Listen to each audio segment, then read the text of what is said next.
السلام علیکم ورحمۃ اللہ وبرکاتہ۔ سورۃ الانعام آیت نمبر 82۔ اعوذ باللہ السمیع العلیم من الشیطان الرجیم من ہمزہ ونفخہ ونفثہ الذین آمنوا ولم یلبسوا ایمانہم بظلم اولئک لہم الامن وہم مہتدون۔ جو لوگ ایمان لائے اور اپنے ایمان کو ظلم کے ساتھ خلط ملت نہیں۔ جب یہ آیت مبارکہ اتری تو کچھ صحابہ کرام نے اس آیت کو ظلم کو اس کے ظاہری معنی پر لیا کہ جو لوگ ایمان لائے اور ظلم کے ساتھ یعنی ایمان لانے کے بعد ظلم نہیں کیا ان کو امن ملے گا اور وہ ہدایت یافتہ ہے۔ صحابہ کرام ظاہر ہے وہ ہماری طرح کے لوگ تو نہیں تھے کہ قرآن سنا اور سن کے سنا کر دیا، فکر میں پڑ گئے۔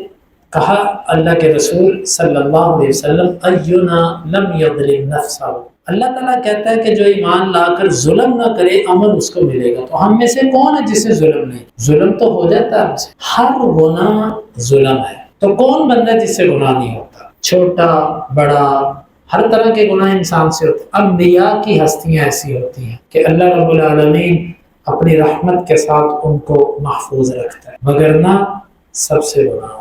صحابہ کرام عظیم ہستیاں تھیں، عظیم لوگ تھے، لیکن اس کے باوجود انسان تھے۔ ان میں اور ہم میں فرق ہے، ہم غلطی کر کے اڑتے ہیں، وہ غلطی کر کے فوری توبہ کرتے تھے، لیکن غلطی تو ہوتی تھی۔ اینا لم یظلم نفسہ، ہم میں سے کون ہے کہ جس نے ظلم نہیں کیا اپنی جان؟ اور اللہ کہتا ہے جس نے ظلم کیا ایمان کے بعد اس کے لیے امن اور ہدایت نہیں ہے۔ اللہ کے نبی صلی اللہ علیہ وسلم نے فرمایا تم نے لقمان کے قول کو نہیں سنا جو اس نے اپنے بیٹے کو کہا تھا یا بنی لا تشرک باللہ ان الشرک لظلم عظیم، شرک بہت بڑا ظلم ہے۔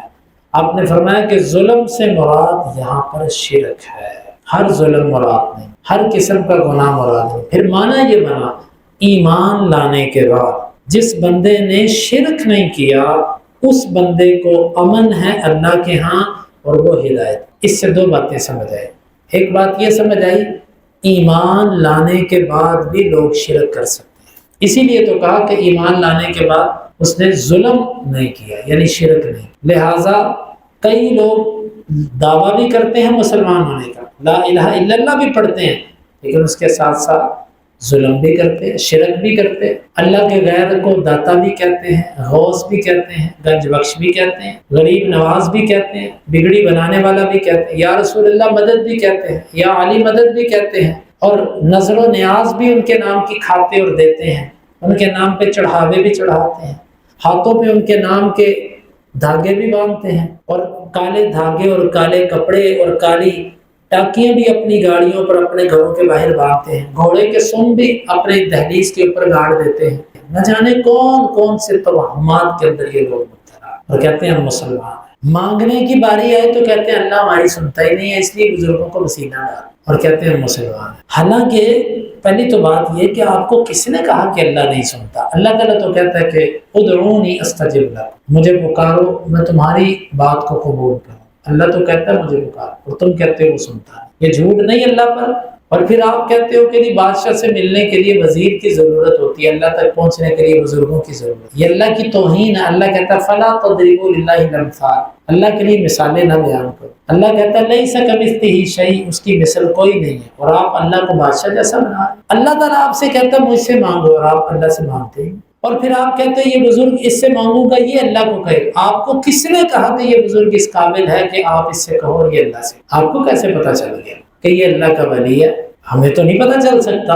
بظاہر ایک بندے نے داڑھی رکھی ہے، صاف کپڑے پہنے ہیں، چہرہ اس کا چمکتا ہے، آپ چمکتی چیز کو سونا سمجھ بیٹھے ہو، یہ آپ کا فہم ہے۔ ضروری تو نہیں ہے کہ آپ کے فہم کے مطابق وہ چیز واقعی ویسی ہو، کیا پتہ اس کے دل میں کیا ہے۔ تو جنہوں نے ایمان کے بعد ظلم یعنی شرک نہیں کیا امن ان کے لیے ہے۔ اس سے معلوم ہوا لوگ شرک کرتے ہیں۔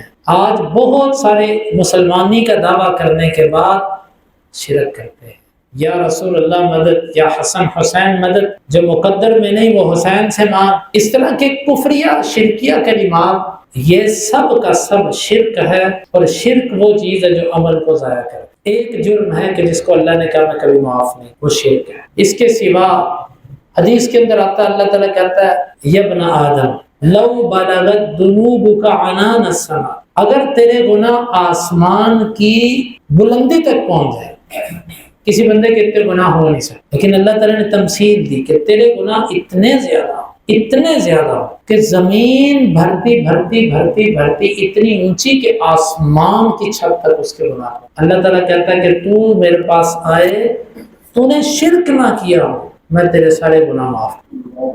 ایک شرک ہے جس کو اللہ معاف نہیں کرے گا، اس کے سوا تو جتنے مرضی گناہ لیا میں معاف کروں. کسی بندے کے گناہ سمندر کے اوپر اتنے چھا گئے اس کے برابر ہو جائے کسی بندے کے. اللہ کہتا ہے شرک نہ کیا ہو، آ جا میں معاف کروں. شرک اللہ معاف. ایک بندہ کسی غیر اللہ کے نام پہ ایک نمک کی تھیلی اگر دیتا ہے نا کسی دربار میں، اس نے اللہ کے ساتھ شرک کر دی. غیر اللہ کے نام پہ ایک نمک کی چٹکی، یہ شرک ہے اللہ کے ساتھ. اور کسی شخصیت کے بارے میں ایسی تعظیم دل میں رکھنا کہ جی یہ قبر والا بڑی پہنچی سرکار ہے، واللہ یہ شرک کے دروازے کھولنے والی بات. آپ کو کس نے کہا یہ قبر والا پہنچی سرکار ہے؟ قرآن میں آیا، حدیث میں. مثلا ایک بزرگ ہے، وہ 800-900 سال پہلے فوت ہوا، دین مکمل ہو چکا 1450 سال پہلے. آپ کہتے ہو یہ بزرگ بڑی کرنے والا ہے، آپ کو کس نے کہا؟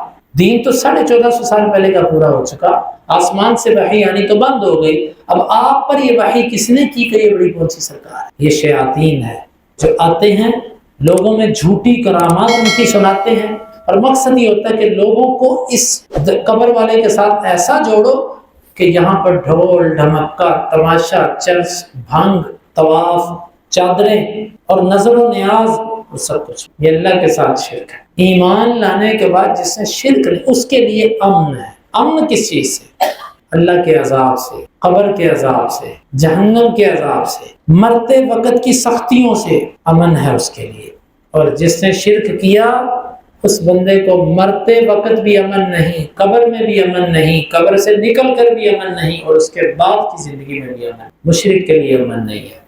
وَهُمْ مُهْتَدُونَ، اور جو ایمان لائے اور شرک نہیں کیا ہدایت والے ہیں. جس سے شرک کیا وہ اپنے آپ کو جتنا مرضی بڑا مولوی کہتا پھرے، وہ ہدایت پر نہیں ہے. قرآن کے یہ فیصلے واضح، ہدایت قرآن کے اندر واضح ہے. اگر کوئی قرآن سے ہدایت نہ لینا چاہے تو اس کی مرضی، اگر نہ قرآن نے یہ چیزیں کھول کے بیان کر دی.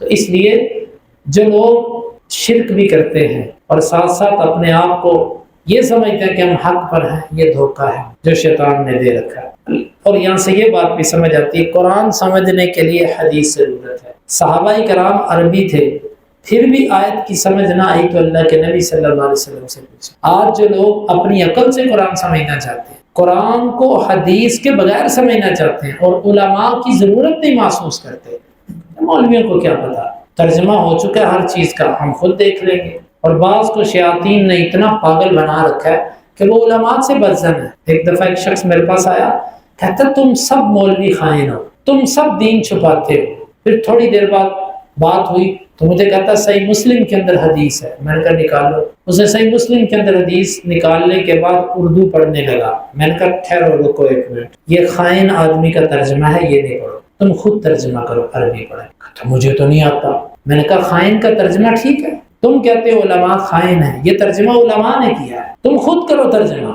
اسے نہیں آتا. یہ شیاطین انسان نما شیطان علماء سے اتنے بدظن، اتنے متنفر کہ علماء کی رہنمائی کی حاجت محسوس نہیں کرتے. واللہ عبداللہ ابن مبارک نے آج سے کوئی 1300 سال پہلے کہا تھا کہ من استخف بالعلماء ذهبت آخرت. علماء کو جو ہلکا لیتا ہے نا، علماء کی جو توہین اور استخفاف کرتا ہے، اس کی آخرت برباد ہوتی ہے. اس کا مطلب کیا ہے؟ اس کا مطلب یہ نہیں کہ علماء کوئی نبی کا درجہ رکھتے ہیں، بلکہ مقصد یہ کہ جب کوئی کسی عالم سے نفرت کرتا ہے نا تو وہ پھر دین عالم سے پوچھتا ہی نہیں. جب وہ عالم سے دین نہیں پوچھے گا تو اس کی آخرت خراب ہوگی. وہ اپنی مرضی سے چلے گا، نہیں مجھے جو سمجھ آتی میں ویسے کروں. یہ جتنے گمراہ فرقے اور عقل پرست ہیں، یہ سب کے سب علماء سے بھاگ، علماء سے متنفر ہے. کوئی بھی یہ گمراہ فرقہ جو ہے. اللہ رب العالمین سے دعا ہے اللہ تعالی ہمیں سمجھنے کی اور عمل کی توفیق عطا فرمائے.